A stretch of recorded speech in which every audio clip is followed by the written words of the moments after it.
All right. Hey, everybody. It is Matt Aguito here for the third episode of Civil Conversations. This week we had to do it on a Thursday night due to scheduling conflict, but I'm excited to have this conversation because this one specifically is getting perspective from I was born in the 90s, people who were born in the 90s. And so I have Josiah Goodrum and Michaela Parson. You guys who have caught this series a couple times before know how it goes. The two of them actually do not know each other. They've never met before today. They met 15 minutes before the call, so that way we can get through some of the pleasantries and also how the show is going to go. I'm excited to talk to them. I mean, at the end of the day, we know that we're in a sensitive time right now, and when it comes to race and relations and culture and social justice in the U.S. Every day I feel like there's something new going on. But I think it's important to get the perspective of young adults, especially because we sometimes want to say things have passed on or things are gone, or it's over now or it's in the past. And maybe it's not. Maybe it is. So anyway, so I want to give a couple people a few more seconds to jump on, and then we're going to jump into intros. I subscribe to a ladies first model, so we're going to have Michaela go first to introduce herself, give us a little bit of her background, and then followed by Josiah, and then we'll just continue jumping right on into this conversation and just getting a gauge on how are they basically today. So, yep, checking out the live real quick. All right, cool. So, Michaela Parson, go ahead and tell us a little bit about yourself, who you are, and a little bit of your background. My name is Michaela Parson, as you said. I grew up in Richmond, Virginia, Chesapeake County. Grew up playing basketball. Grew up around sports family, big church family. Ended up going to the Monacan High School, and then went to the University of Richmond. Played basketball there all 4 years. Had a biology degree, and then did a graduate program for like pre-medical students at the University of Pennsylvania. And so I just finished that this fall, and now I currently work for Penn Medicine as a researcher. Oh, nice. Josiah. I am Josiah Goodrum. I'm from Asheville, North Carolina, and I now live in Charlotte. I've been here for about 8 years. I came to UC Charlotte, graduated in 2016, and I was born in 1994. Apparently, I'm a young adult. I did not realize that. I feel like I'm 65, so it doesn't. Yeah, I got on this call, but you're definitely a young adult, I guess, in comparison to myself. And what year were you born, Michaela? 1996. 1996. Okay. That's the only. I was born in the 90s. That's what we'll say. Say it one more time. So I was born in the 90s. That's what counts. Yeah, that is what counts. And I think it's important because one of the unique parts. So for me, I graduated high school in '99. So I was, my first election that I voted in was Bush versus Gore. That probably is like completely make you guys feel like I'm old. And with everything that's been going on today, I have a perspective, right? So I spent my teenage high school years in the 90s. And so there was a lot that was going on there. But for you two specifically, one of the things I want to stress to everybody who's watching this is Josiah represents himself. He is one white young male, 26 years old, who has his own perspective on life, but he may just so happen to say things that connects with somebody out there. Michaela, young, Black, 23-year-old young lady, she has her own perspective as well, but there may be some people out there who can connect with her story as well. But the overall point here is to gain perspective and for these two to have a conversation with me and with each other to understand what it's been like for them with race and their history and their background. And what I think is awesome is just knowing that they came up in a much more digital age than most of us. The last two conversations we had, we were all, I think the youngest person was maybe 35 years old. So I'm excited to understand how you guys are doing and what's going on. So Michaela, why don't you go ahead and start, man? And how have you been with everything that's been going on, especially the last couple months, and all? Just, kind of go ahead and spitball it. I mean, the last couple of months have definitely been a lot more eye-opening than it has in like the last few years. But I mean, just more recently, definitely being here in Philadelphia and like being away from my family has made this experience a little more terrifying. Just the fact of like, I have a brother at home who's, about to go to college. My dad is also at home, and I have, a bunch of friends and family back home who are Black and who live this on the daily life. And I mean, it's terrifying to know that this could happen to anyone that I know. Yeah. And that nothing is being done about it. Like you could say, if that was my family, then I would have a huge uproar about it. But it's scary, and that just one day this could happen, and for something very, very little, like simply just walking across the street, that this could happen. And trying to explain that to my brother, and I mean, he obviously knows, but just and coming from different background as some typical like stereotypical people would think Black people come from, it's a whole different light of knowing that your zip code won't save you, the house you live in won't save you. That's facts. Your job won't save you, your education won't save you. On the surface, you're Black, and that's all people see. So it's like, sure, you may be able to talk your way out of a ticket, or you may be able to do certain things that you can do, but most times it's not going to happen that way. Mm. And just because of the color of your skin, color of my skin. And so, I mean, I have had to have difficult conversations with people who I treated like family, like teammates, friends. And again, it's like, this experience has been so eye-opening. It's just the fact of who've been silent. And not just silent, but, kind of complicit with the whole thing. Like, yeah, I'll post this picture, this, and that. And, you get the text messages every single day, you get the, the reach outs, and that those are, nice, but it's like, it's not about me. It's not about fighting for someone that It's not about fighting for people that you grew up with. So it's like fighting for someone that you have no idea who they are. They're a human being. They may be Black, they may be white, they may be this. It's like, would you go, if you saw injustice being done, would you say something about it? And just the fact that, yeah, I do have people who I can say, yeah, this person would fight for this person would fight for me. And you have some people who have stayed quiet or think this is like a political issue, think this is not their place to say. And it's like, no, you should be upset. And it's sad to see people who aren't as upset as me or aren't as, affected, because it doesn't necessarily affect them. Do you feel like, well, actually, let me hold off a little bit. That's really good insight. I mean, Josiah, how has this been impacting you overall? I mean, overall, it's been really tough, to be honest with you.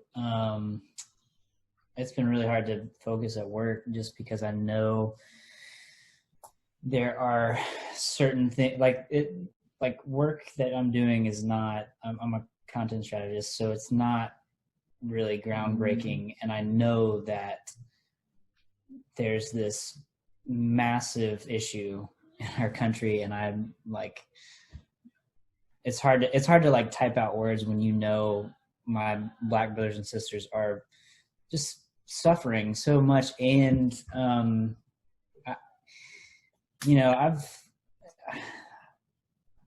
it's been tough mentally to just go into work and know, like, this is so far from over, and it is so, like, how many people are just posting a black square because social media told them to do it.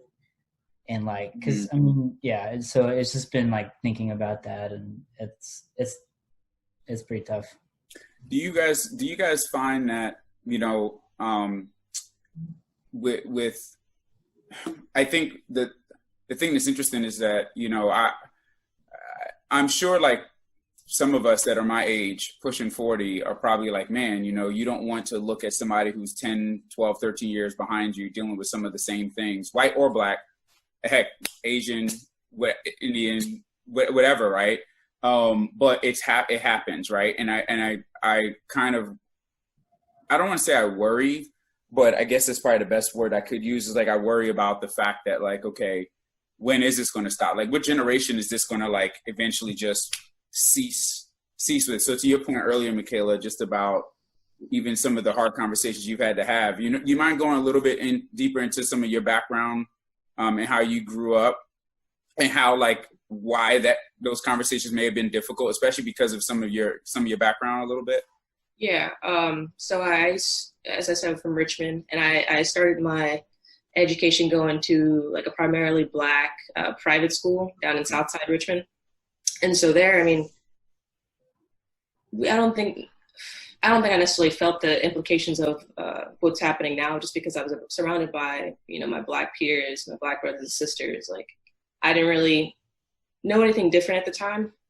It wasn't until I transferred schools, around like elementary school, where I went to a primarily white elementary school, and I definitely saw how different it was. And I think that's when the microaggressions start, but you don't necessarily recognize the microaggressions at the time. So like, you get the, oh, you're not really Black, you don't talk Black, or you don't sound Black, or, you're not like that Black person. You really still heard that even in the 2000s? Yeah. And it's not just the white people who were saying this, it's like the Black people too. So it was kind of like, it fed into it. But I think from a very early age, you learn there's a difference between what people want me to be and then who I actually am.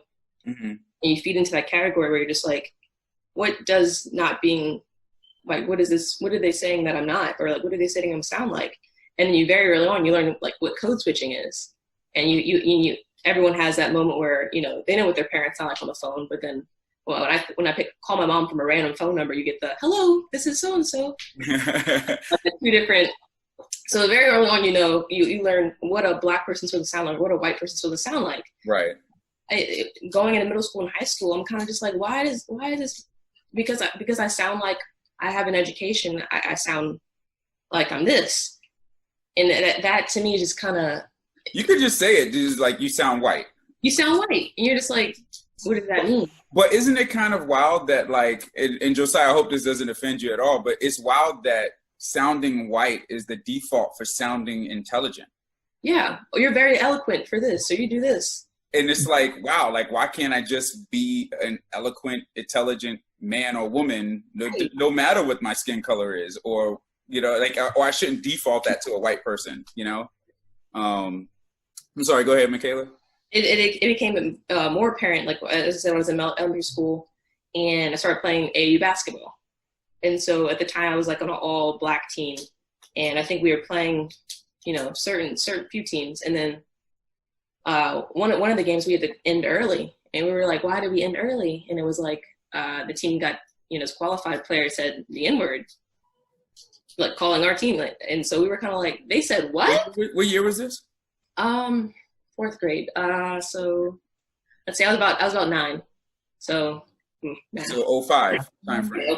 05 was, yeah, 05 was, yeah, and so things like that. I'm looking at Josiah, he's like, he's freaking out over there, man. Yeah, I mean, it was just a thing that like happened, and we just had to roll with the punches, and we're just like, okay, like, people still do this. Like, I thought, this isn't Huckleberry Finn. Like, I thought this is like, had been, washed over. Like, people don't talk like this anymore. And then, going into college was like a whole different, coming from a more diverse high school, going into the University of Richmond, which is, a very conservative white school. You got the what's it called?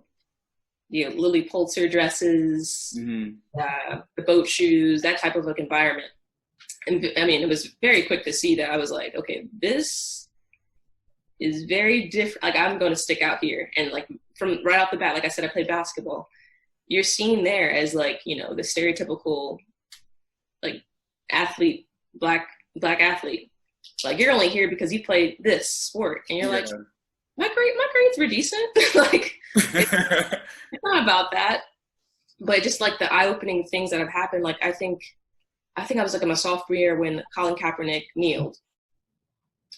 And that whole thing to me, like as an athlete, as a Black athlete, I was like, yeah, like he's doing the right thing. This makes a lot of sense to me. I have a lot of passion for this. And so when the time came, when the coaches were like, do you guys want to do this?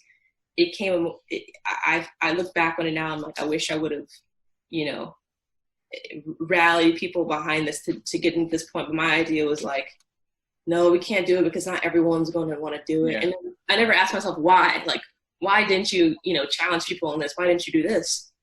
And it's just because I felt like, being Black, that would have like implications on, like the team would be seen as this, and like it would have a lot of, Well, if you don't mind, and Josiah, please comment, because your brain looks like you're going 100 miles an hour listening to her too. Like the part that's interesting that I don't think I've ever really thought about is, even when I wanted to have this conversation, which I'm so happy now we're having this conversation, is how old you guys were when Colin Kaepernick kneeled. To put it in perspective, I was well in my 30s at that point, right? So I mean, it wasn't that long ago. It wasn't. But the fact that you were a sophomore when that happened, is crazy, because you're a basketball player, you're Black, you're at a predominantly white college, you believe in what Colin Kaepernick is saying, and you're now carrying the weight of what he believes in and what you believe in, but you can't do anything about it because of the image that you carry. Like, did that sum that up in the right way? And you're 20 years old at the time, so I'm kind of like, how do you do that? Josiah, what do you think about that, man? And yeah, I mean, and also, if you don't mind, just go into your past too after you respond to everything Michaela just said, man. Sure, yeah. I mean, I was just out of college. I remember it happening. I was working at an advertising agency, and I remember thinking, like, why are white people specifically so mad at this? I didn't understand. From my point of view, it's like, like he's doing something that he believes in, which is like the most American thing you can do, right? Like, stand up for what you believe, right? Like, that's kind of, so, the whole thing was just, I just, at the time I would consider myself apolitical. I didn't want to engage in any type of political conversation. So I knew what he was doing was the right thing to do, but I wasn't going to say, oh yeah, he should be doing it, or he shouldn't be doing it. I was just like, this doesn't really affect me. It's really sad that people are so mad at this. But at the time I was just like, I can't do anything about it. So what does my voice have anything, like what am I going to contribute to the conversation, essentially? It's like, right. Because some people are like, we're going to boycott the NFL. And I'm like, well, I mean, football is cool though. Like, I don't know, like why at the time the Panthers were good. That now I have different feelings. But a little bit like, so I grew up in the whitest place of all time, Asheville, North Carolina. I saw a Black guy there one time. I looked in the mirror when I was in Asheville. Like seeing a unicorn. It's like it was. So I mean, just kidding. There's plenty of Black people in Asheville. But go ahead. Yeah. Well, I grew up homeschooled. Like I had my limited interaction with Black people was in I played basketball too, which is that's kind of how I met my first Black person. Right. And and that was like at the time I didn't think that racism exists. I was a kid. Like I didn't have people saying the N-word at a basketball game. I didn't I wasn't privy to that. So I grew up very Christian conservative, very Republican, very my dad, I love my dad, but he listened to Rush Limbaugh pretty much every day. So I mean that's just where I come from. And I have since, I think going back to how recent events have impacted me the most is, I would say, whereas before I was apolitical, now I'm realizing I have to figure out a way. I'm a believer, I'm a Christian. I have to figure out a way to bring in the gospel to politics, even though I hate it. because that's really the only way that this is going to change, right? Through that kind of thing, is figuring out how we can actually bring about justice and actually bring about equity. Because I mean, it's stop me when I'll talk. No, forever. I think I love everything you're saying. I think there's this fight. So, you know, from a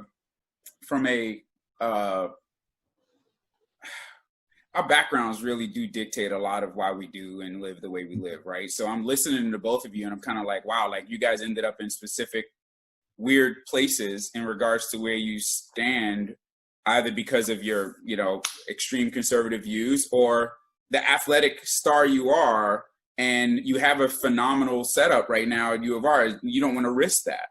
And to be honest with you, I subscribe to, like, whatever's past is past. You made the right decision, as long as you definitely learn from it and you move forward, right? Because I mean that's really pretty much it, right? When you think about it, when it comes to and I don't think we can really unpack this today, but like when it comes to the church and the gospel and Christianity in this conversation, not this conversation, but in the overall conversation, it becomes very difficult because of the definition of what Christianity is supposed to be in regards to our life or politics, right? Like, and I say or, not and, in some cases, because I feel like I don't think that they're exactly the same. It's just difficult because you can have somebody have the same Bible and completely have an entirely different view of what they think the implications are. So, you know, it's tough, you know. So for you guys, like, do you feel like like right now, like today, like what are the things, because you mentioned that you were political before, and then like Michaela, you thinking about the stuff that you wish you would have done, and I guess this is more for you, Michaela, like for now, or turn to you right now, is like, what is the stuff that you want to do now that you learned from the past that you didn't do, that you're trying to be involved in now to help make a change? I mean, like, I like what you said about, you know, our backgrounds do dictate about, you know, how we are as people, how we are as this. And I think a lot of that comes from people listening to their parents' beliefs and listening to, you know, things they see on Facebook and things they hear from other people to dictate how they're going to navigate through life. You know, this is right, this is wrong. I mean, this is this is that. But just in this day and time, I feel like people who, you know, stray away from different topics, difficult topics, are like just trying to avoid it head on. Like politics are one thing. You can educate yourself on politics, and, you know, you can find your way through it, and you can determine, you know, who you are within the spectrum of politics. But right now, I don't think this is necessarily a political issue. Whether you're a conservative or liberal doesn't matter in this time. It's like you see something being done that's just inhumane. Essentially, you have to come down to a human perspective and see that this isn't right. Yeah. Like, who you vote for and what you believe as far as politics shouldn't dictate how you see issues like George Floyd being murdered. That's more of, I feel like it's a safety net for people who don't want to touch on this topic. And it's such a large, it's how we're moving through life right now. Like, you know, obviously there's a huge pandemic, but it's like, we need to have these riots. We need to have people doing more. And I feel like just educating yourself on just more than who you're going to vote for. This is like, why is this happened several times, several years? Just, you know, it stems from off the back of this whole system we have. It's systemic. And so when you put it in perspective of like that, it's like, yeah, this happens. If we don't keep talking about it, it's going to die down. Like I remember going to a protest sophomore year. Same thing. I can't necessarily remember what it's about because we stopped talking about it. If we stop talking about the situation that's happening now, it's just going to die down, be swept on the rug, and then it's probably going to happen again just because nothing is being done. And so as far as, you know, what I'm trying to do is like, that's true.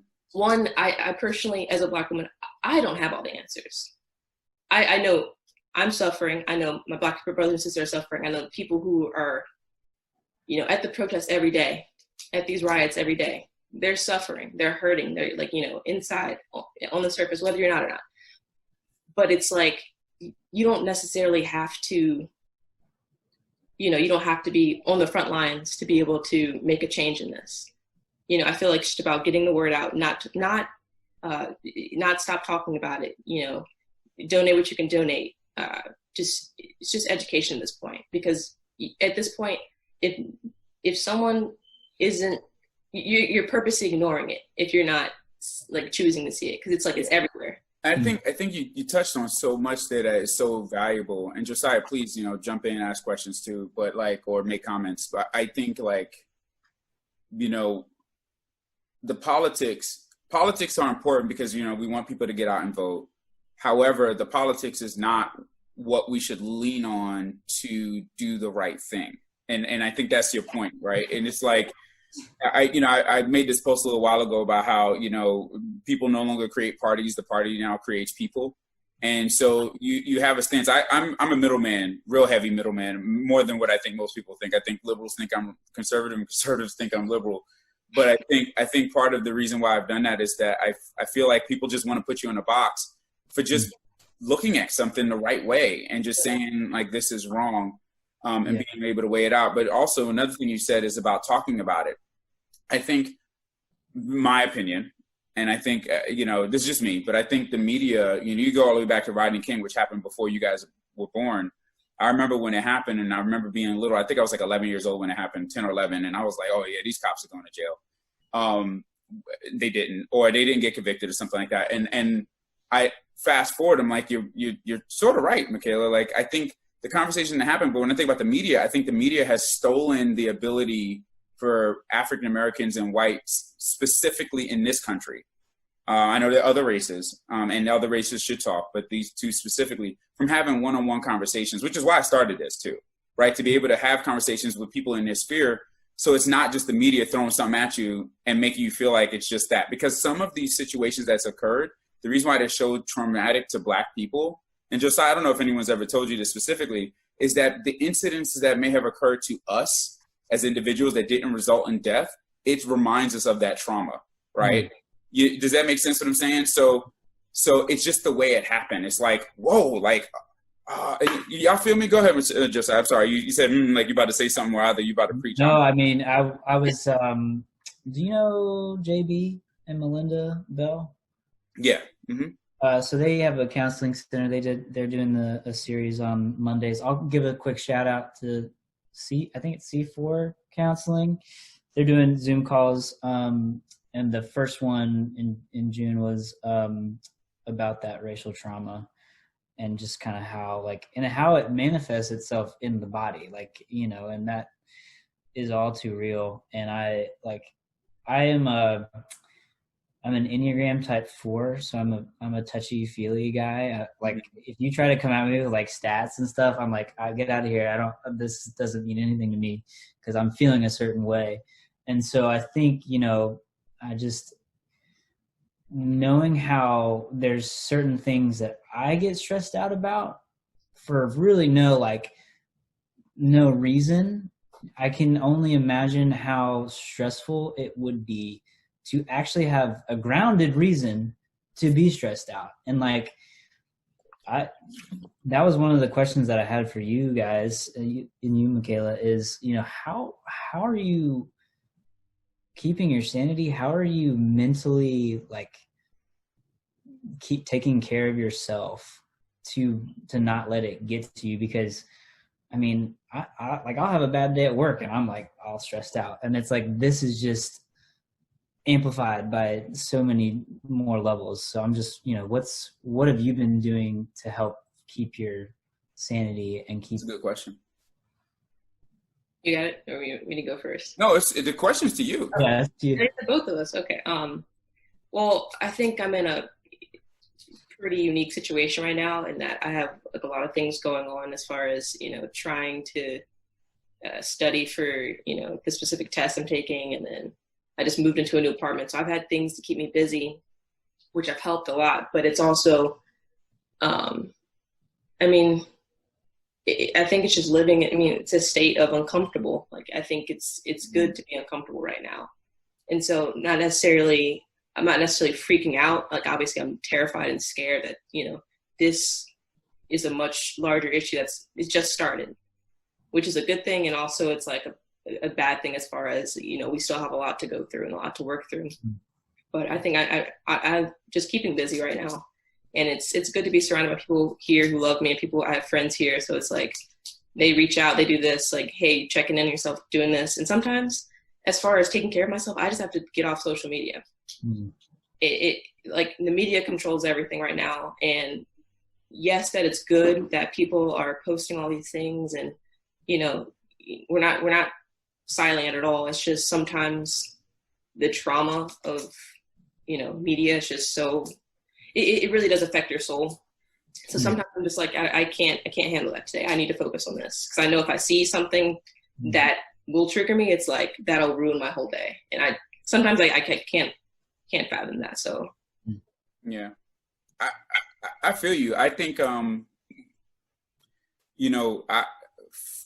me, just to kind of quickly answer that same question, is definitely media. But it's funny now, social media has to fall into that, right? When you have like these clickbaits and all this other stuff, and we take some of these terms and create a quick meme and throw it on a meme, and then boom, like it's all there.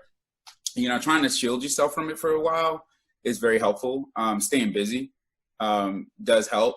I saw this meme though, and I'm talking about memes, but I saw this meme. It was like a guy, it was a black guy with his head back. I think it was Tupac or something like that. And it said, man, George Floyd gets killed. I'm carrying all this black trauma, and I got to log in today, or something like that. And I was like, wow, and it's hard, that Friday, I'll just say it here. I mean, that Friday when it all happened, my boss, white female, she's awesome. She literally picks up the phone. I'm thinking we're going through work and, for work or whatever. And she just said, hey man, this thing that happened in Minnesota, how are you doing? And I just broke down crying. It was like 4 days later. And it was the first time I expressed it. So the fact that somebody white just opened up and let me just kind of like express how I felt was huge, because it's where I spend most of my time. Right. So Michaela, you're doing your thing. You're working. Josiah, you're working. I'm working, but it's where we spend most of our time. So knowing that somebody can allow us to express ourselves where we spend most of our time is helpful, because you got to put it away. Does Michaela and my perspective kind of help you, Josiah, a bit? Yeah. I mean, I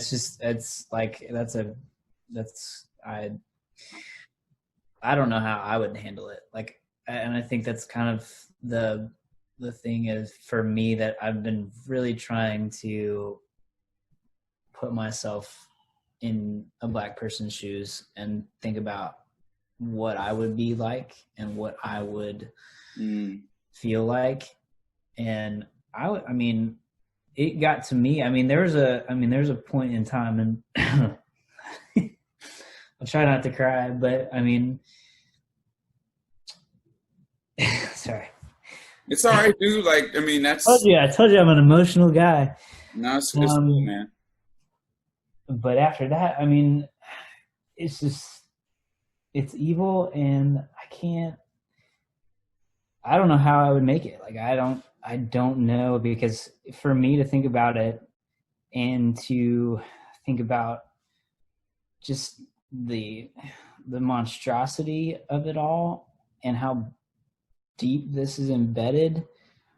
I mean, I broke down for about a week every morning. And, like the conviction of, well, like, and going back to the political thing is like, I know it's not political. I know it's human. But I do have that white privilege, and I do have a responsibility, to not sit on the sidelines like I've been doing for so long, because, like, that's something that I have been convicted of, is just not taking any actual actions. Like, it's one thing to get educated. It's one thing to understand systematic racism, but like, it's going to keep happening unless we start having those hard conversations. Yeah. Unless we start and recognizing like, yo, like, this doesn't matter you're right, what side of the aisle you're on. Like, I think the whole two-party thing is so BS. Like, how can you not see, how can you just look at this and like, oh, it's people trying to garner up votes for an election? Like, no, this guy was, sorry, I'm trying to censor myself. This guy was murdered, right? Like, he was murdered. No, it's fine. And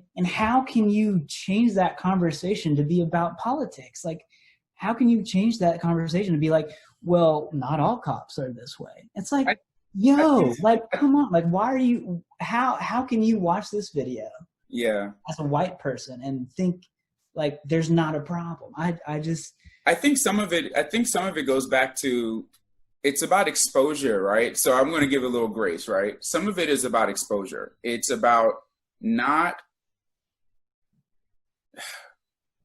if you operate in what you know, then that's what you know. Like, politics is an easy conversation to have. It's an educational conversation in some cases. It's not personal, right? And when people, and I'm not making excuses, I just think that people respond with what they're comfortable with, and unfortunately, we have become too comfortable with the politics in the U.S., right? If that makes any sense. It's tough. But let me ask you a question, because there's a couple comments that's come in, and I know we're about that time where we're going to start taking on some comments. Okay. And for some reason, my phone's not allowing me to see this one, but I'm going to ask it. It was from Nikki, and I'm probably am not going to say the question correctly, primarily because I can't read it the right way, because I can't find it now. It's asking Josiah, what is your views? This is good. This is a little touchy, so I'll manage this one. What are basically your views on white privilege? And, what do you believe in the concept of white privilege? I think that's how it was worded. I'm sorry, Nikki, if I didn't say that correctly, but. Yeah, I mean. And again, speaking as a 26-year-old. Yeah, this is my personal experience with it. Kind of going rewinding to that Colin Kaepernick situation. Right. And by the way, if everyone see me looking down, it's me trying to catch up with comments. So go ahead. 2016, that's when Keith Lamont Scott was shot in Charlotte. He was killed by the police. It was in that same, there was other police killings, I think, in that same time frame. I can't remember exactly, but I remember reading an article about some article on the internet, like, I checked my white privilege for a day. And I to be honest with you, I was like, well, I'm not privileged. I worked hard for this job. I struggled through managerial economics, so what are you saying? I don't work hard? Like, what do you? And I kind of bristled at it, right? And it was fast forward a couple of years, we planted a church on the west side. Shout out to West Charlotte Church. And I started a book club. It didn't last for very long, but we read a bunch of books, and one of them was, it's a really long title, but Why Are All the Black Kids Sitting at the Cafeteria by Themselves, or something along those lines. I probably messed that up. But it kind of like, it illuminated what that phrase meant. And we talked about it this morning, Matt, like, maybe privilege isn't, maybe it has wrong connotations. But if you take time to actually dig into what people mean by that, it doesn't discount what you've achieved, right? It doesn't discount my achievements. It just is recognizing, hey, I have had significant advantages. For instance, when I go to the grocery store, I don't think twice. I don't think twice about someone following me around. When I get pulled over, I do not fear for my life. Never have I ever. That's not something I worry about. And so when we talk about white privilege, I think I'm a Christian, and so I can't speak for non-believers, but my faith allows me to take a step back and just listen, because, it's when you are unable to listen to your brothers and sisters in Christ that are Black, and they're telling you this is a thing, and you're like, nah, you're discounting. You're not listening. You're not loving your neighbor. And I talked earlier with Matt, in Corinthians, the famous love chapter that they read for all, like, before you get married, love is kind, love is patient, whatever. In there, it's, love believes all things. Right. So in this country, supposedly, you are innocent until proven guilty, right? And so, like, you have to take people, you have to believe people. And there's so many, I see so many people, like, not just shutting up and listening. Yeah. So what do you think, Michaela? Like, how do you, and I didn't think we would actually touch this, the fact that we are a little bit, but what do you think about this topic, this area, and how's it impacted you? I mean, has it?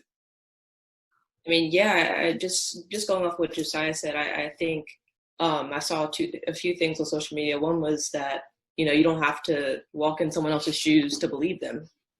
And so if several people are telling you this is happening, obviously you need to, like, shift your thinking to maybe this is happening. And then the other thing, just about, it's one of those things where, let's say you have a cousin, and if you want the cousin to spend the night, it's like, hey, like, you have to ask my mom for me. It's like the same thing of, like, enough Black people are talking about it, but it's like, we aren't the people who are actually going to formulate this change. It's like, it has to come from your cousin or your white brother and sister who's going to have to ask, the overseer, like, that's the change that needs to happen. Mm. So, I mean, as far as, what Josiah said, going into the store, I do fear sometimes. I'm like, they probably, like, I walk into a store and I don't buy anything. I'm like, dang, they're going to think I took something. And it happens every time. Just like, I try to casually walk out, and I stop just to make sure, maybe if someone was stealing, it wouldn't just stop at the door. I stop at the door, and I'm like, okay, now I can walk out, because they know who would stop and rob the store. But right. Yeah, things like that. And then just getting pulled over. I've seen my mom, the one time she probably got pulled over because, her driving record is perfect. But the one time she had her hand on the wheel and she talked the officer. I mean, it does probably come from, being a lawyer, but just her being like, hey, officer, I'm going to reach down and get, my registration. This is what's happening. And so just watching her do that, I'm like, Mommy, like, you're overreacting. But then thinking about it, like, no, she's taking the proper precautions because, anything could happen.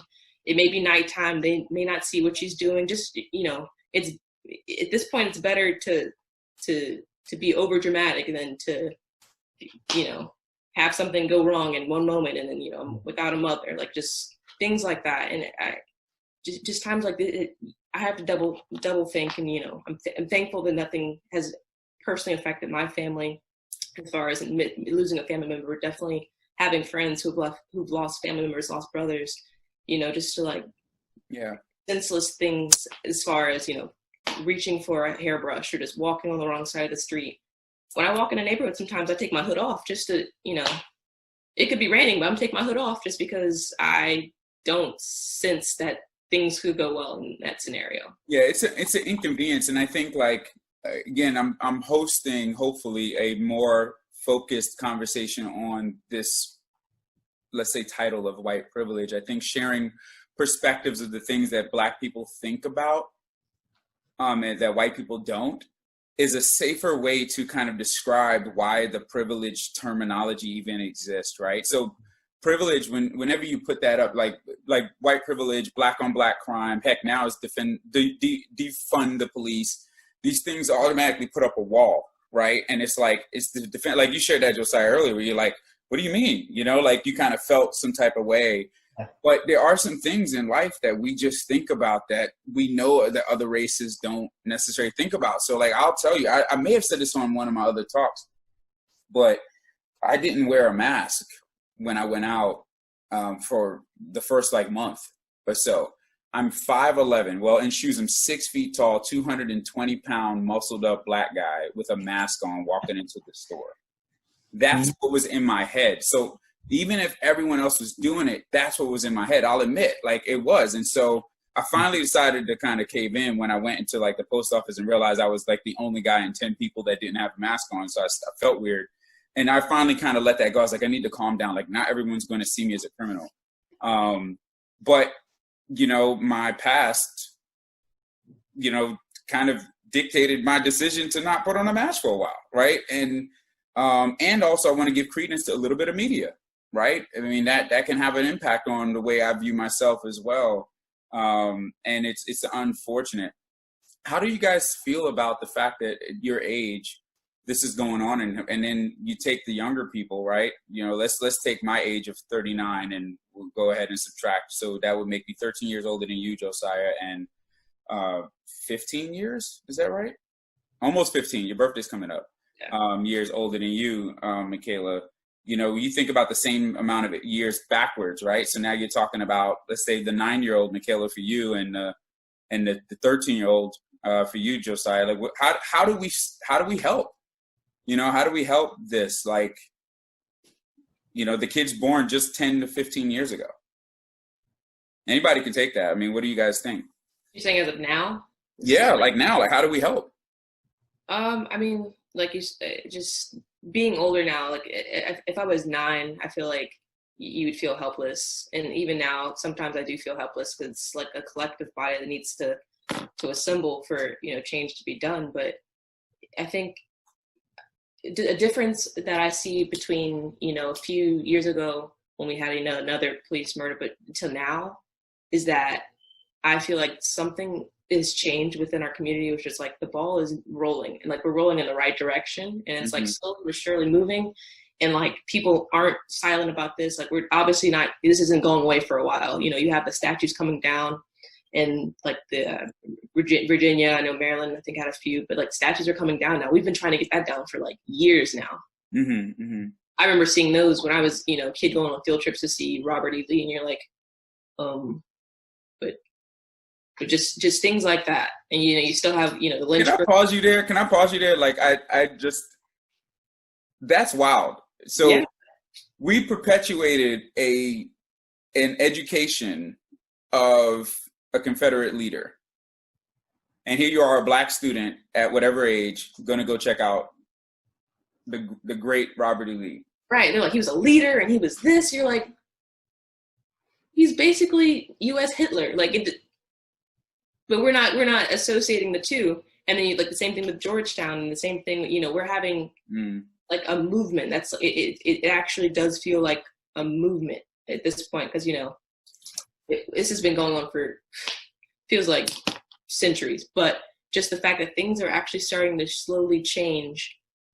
People are being more adamant about what they do, how they're doing it, using their platforms for good. It's just, you know, you have people coming together who weren't coming together before, and just to get points across. So it's like, I feel like what we can do, you know, as young adults, as adults, it's just, we need to, well, one, make sure that this history doesn't repeat itself, because it's been doing that for years now. And it's like, when is that whole pattern going to change? But just the fact that we're moving in the right direction now, like we're not falling back on things we promised, things we said. People have had enough. So I just think we just need to stay moving towards this right direction. Josiah, what do you think? I'm just looking at comments. Yeah, I think that's everything Michaela says, right? I you know, I think some perspective is helpful to realize, like, we're really not that far removed from all this stuff. Like, I follow Christian rapper Propaganda. He's awesome. And, you know, he posted, he's interracially married. His wife is Latina. And, you know, he was talking about, like, 53 years ago, his marriage would have been illegal. Like that's nuts. Like 50 is not that long ago. Like my you know, my parents were alive when, you know, my mom my parents were bused into schools, right? Like there was like that was the end of segregation, right? We're not that far removed. And I think for me, I think we talked about it earlier, but for white people specifically, I think it's exposure. I think that it took a global pandemic, who knew, to get white people to open up their eyes to like, whoa, this is a huge problem. Because if you're in your bubble, like take me, for instance, I was in my little white homeschool bubble, didn't really have any black friends, although I wanted them. I played basketball, so I was like, I wanted black friends, whatever. Okay, whatever. But, I was in this bubble, and I'll be straight up with you. Like, I was homeschooled, so my curriculum was not the Civil War. I mean, we referred to it as the War of Northern Aggression. Like, that's what I grew up with.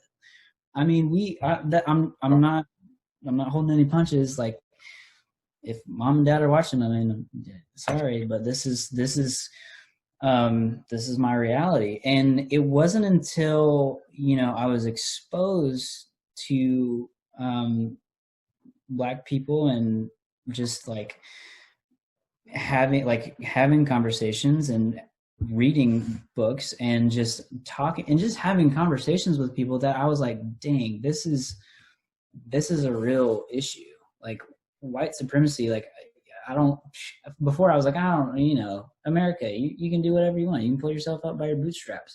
But the reality is that's not the case. And so for Black people. And so I think it's important to continue to expose white people specifically, because there's some tweet going around like this is a white person problem. And that's true. It is true. Like, we are the ones perpetuating the system. And, of course, you're not going to say the system is broken if the system works for you, because it's not broken for you, And so exposure. As believers, if you go to church and everyone looks like you, you're doing it wrong. That should not be the case. You need to be around people that do not look like you, that aren't the same age, that have different backgrounds, that have different viewpoints. And the only thing that you really need is Jesus. I'm sorry, that's really corny and cheesy, but it's true. I mean, it's not corny and cheesy, man. It's a matter of like looking at the gospel and realizing that it is for everyone. It is for everyone. And if you can't see this problem, like, check your heart, like, see where Jesus. I've been reading through the Gospels for the past couple months, and I've made it a point in June to kind of like take a bit of what I'm reading about Jesus and what he did. And he is not with the majority culture. Like, he's not with the moral people. The people that claim to have the morality, the people that claim to be this or that, are the ones that he is like, you're wrong. And so I see a lot of that in the Christian church. I see a lot of people that claim to be Christians and can't see this issue. Yeah. So I want to jump on that. So, and I'm going to also jump into a couple of comments. I think you're 100% right. And I think where both of you guys are touching on is education and the heart, right? On both sides, right? Like, the exposure, education, and the heart. And what does that all look like? Because I will say, we all know the beliefs are similar, especially between these three, us three right now. But I don't want to say when you simplify it, but when you bring it down to those areas, however way that looks, it becomes one of those things where, like, where's your mind and heart at in place of the lack of education that you may have and knowledge you may have? Does that make sense what I'm saying? Like, it goes back to what you said earlier. It's like my faith should at least allow me to listen. So even if you don't have the education, you should at least listen. Mm-hmm. I want to say this very carefully, this next statement very carefully, especially because everybody that's probably even viewing. For those that are not Christians and anti-Christian on top of that, in some cases, I truly believe, and I know that some of my fellow Christians are probably going to disagree with me here. I truly believe they still can have a heart to want to learn and listen and change. You see what I'm saying? That's not to say anything that you said, Josiah, anything you said, Michaela, is wrong. It's more of like, you know what I mean? Just because of the two sides of that. And it's like, because I don't ever want to feel like it's a hopeless thing. Like, hey, get saved and you'll understand this racism issue. Because the truth of the matter is, guess what? Those who are quote unquote saved can also be racist. Well, so. Yeah, that's what I'm saying is like, you know, it's God, this is probably what I've right over the most is the fact that like I know people that like are in the church and cannot see this as a problem, and I have people that I know for a fact are anti-Christian, do not want God in their lives whatsoever. They can see this as an issue, and so it's like, whoa, how are we not getting this? How as believers, if we believe the gospel, what the gospel actually means, how are we letting this? How are we not seeing this? Yeah, I'm with you. So, Michaela, quick question: what are your thoughts on some of what we just discussed? And I'm about to pull up a comment in a second, but go ahead. As far as just from well, obviously you talked about the education, and we talked about the as believers and its impact, and then also the church, right? You know, how do you feel about that, even where you are right now in life and the things you're working on? Because you're working on things, if you don't mind jumping into that, that's really kind of church agnostic too, right? As far as not church agnostic, but basically I don't know. You tell me, what's the thing you started actually doing? You shared it with me earlier with, I think it's in Chesterfield or something, or? Oh yeah. My sister and a few other alumni from Chesterfield County actually put together like a call to action letter, just as far as, you know, just trying to get Chesterfield County to basically take action on their statement that they said. You know, like I feel like a lot of corporations and companies put out a lot of statements of like a very vanilla statement of like, yeah, we see what's going on and we stand with you, and like this rah rah rah, but there's no action behind it. And like people say, like, you can apologize, but when you don't see change behavior or even like a step in a different direction, it means nothing. And yet, thank you for standing with us. It's just, you know, you need to do something behind it. And so what we felt as like alumni is that we were there are a lot of gaps in our education that could be filled. And I mean, we had a discussion about it today, but there's a lot of, you know, things that go behind it. So it's a lot more than just, you know, changing the curriculum. It's not a lot more than having like more diversity. It's a lot more than having specific resources for students of color.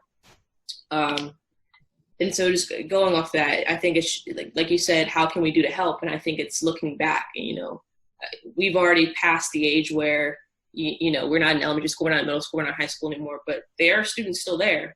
And, you know, eventually just having children go through that process as well, it's like you want them to be educated where we were lacking at one point. Yeah, I will say. Therefore, go ahead. So it won't happen again.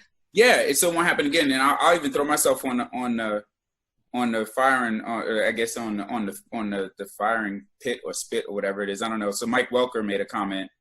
I think he was correcting me, and this goes back to either education or excitement or whatever.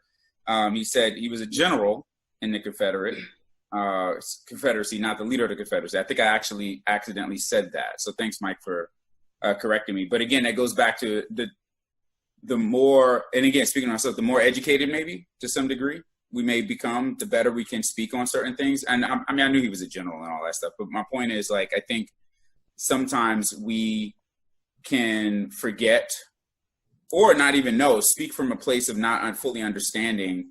And when we move into this specific area of race, we pull in our feelings and our emotions into some things that may or may not be necessarily not pull in. We put out things that may or may not be actually accurate. But I think as we grow in like our proximity of communication, some of the things you're working on, Michaela, when it comes to helping people get educated, getting exposure, utilizing the gospel to help grow our hearts to be willing to hear things. Those who are not believers, at the same time, being able to just be open and listening. Again, I want to stress, I understand our faith, but also that's people as humans, just we should just listen and care and be able to hear others' perspectives. I mean, they're going in on this, on the comments here on education. I think it's funny. Not education, yeah, education and history and things like that. But I think it's important to be able to understand where all that lies, especially like listening to you guys when you're in your 20s. I'm kind of like, man, like the fact that like I was saying something about lack of education when I was as a kid, and then you guys are saying the same thing now. You know, are my kids going to have, well, actually they won't be. But it's like this generation, are they going to have the same problem? How do we stop it right now? Like, how do we make sure our kids don't run into this again? You know, I'm sorry if I was just like going, there's just so much with this. Sorry, Josiah, you about to say something? Yeah. I mean, I think going back to the, how do we continue to progress? And I think it is talking to kids. Like, I think it's being real with kids about our past, about what is going on. And, you know, like, I think that's probably one of my biggest responsibilities is that my kids grow up and they have exposure to Black people, and they have the knowledge of, this is what happened. We enslaved this people group, and this is not okay, and this is how it's happened. So, and I mean, so yeah, I think it's just having those conversations early. I think, especially for white people, because I've seen so many things about like the talk for Black people is like, hey, you know what? When you get pulled over, do this, don't do this, that kind of thing. And so white people need to have that conversation too. Like, this is what's going on, like to your kids. Because like Michaela was talking, like 9 years old, someone's shouting the N-word, like and that was in what? Where did they learn that? Right? Yeah, that was early 2000s, right? Like, man. I got friends now who are my age. Their kids have been called that, and they're the same age now. I'm not talking about in the last 5 years. Yeah, you know, and it's unfortunate. You know, it's highly unfortunate. I think.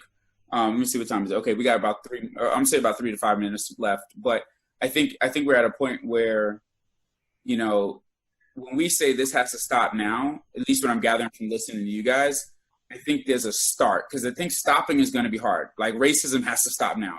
I think we need to start doing more to help with it, because it's going to be hard to stop racism, especially because racism in the U.S., though defined as whites against Blacks, racism is something, and I know some people think it's controversial, racism is across the board. It happens. I was on a call with some Africans a couple days ago within my organization. They talk about racism within their own country. So it happens. But in the context of the U.S. Right now, you know, we need to educate as quick as we possibly can for the kids of tomorrow who will eventually go be adults tomorrow, right? And, you know, I think this is said in the comment, I mean, around Jim Crow and things like that. I mean, we're not that far removed. Josiah, you said that. And I think even Michaela, you touched it. We're not that far removed. We're not, right? I mean, if you think about when Jim Crow ended in, I think it was 1965, I believe, and not everything got really implemented, you know, for another 5 to 7 years. You're talking, if you take 1965, that was 55 years ago. There are probably people right now watching this thread that are over 55 years old. Yeah. Which means that they may have walked past a whites only location or a blacks, like, you know. Right. Yeah, I mean, there's a lot there, man. There's a lot. I'm sorry, Michaela, you want to say something real quick before we close out? Oh, no, I was just agreeing with you. Yeah. So any thoughts, Michaela, I'll give you the first dibs. Any thoughts or comments or anything you want to share with those who have been listening, or for Josiah and myself? Actually, I'll ask you this question. How can we as men, white and Black, support you as a young Black woman in America? Maybe that's a question you can answer. Oh, boy. I know it's a deep one. I'll give you a couple seconds to answer. And she doesn't speak for every Black woman, but she is a Every Black woman.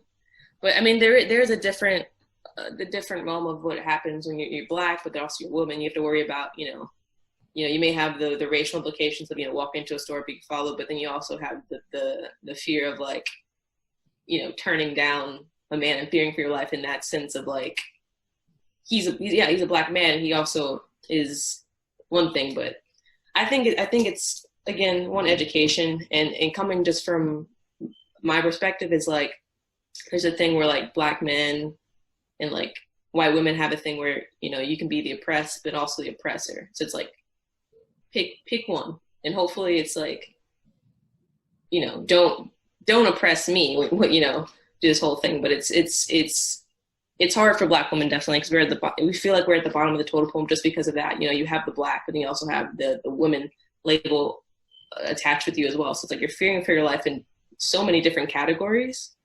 Whereas like the thing that you guys can do is just, kind of support your Black woman, protect your Black woman, and like uplift your Black woman.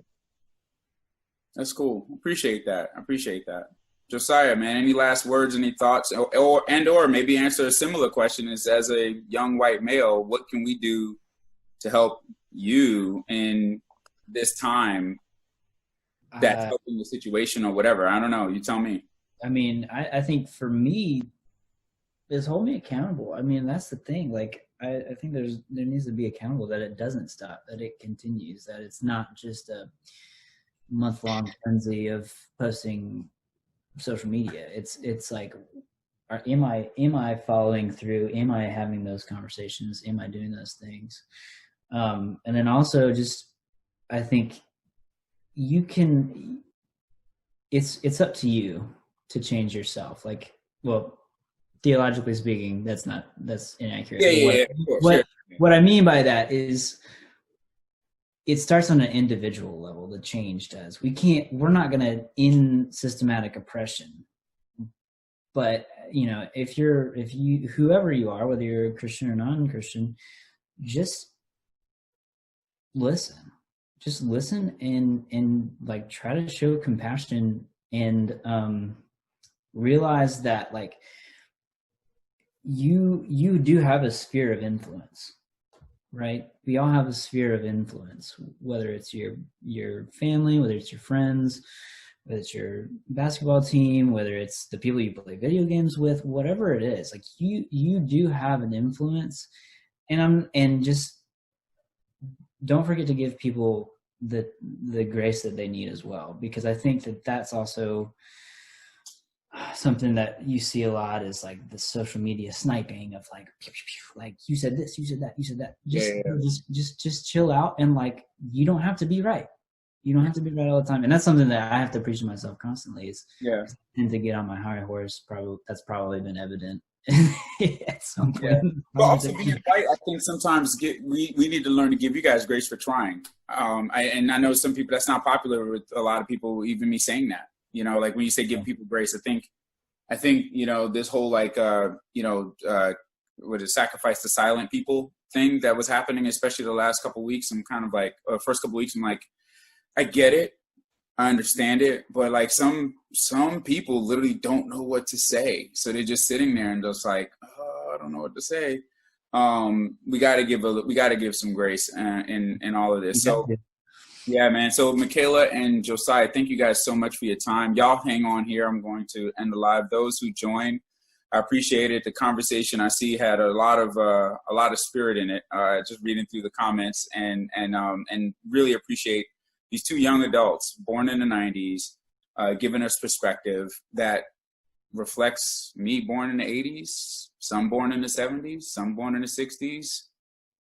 How do we stop this from being people born in the 20s, 30s, and future 40s? All right, y'all. Love y'all. We out.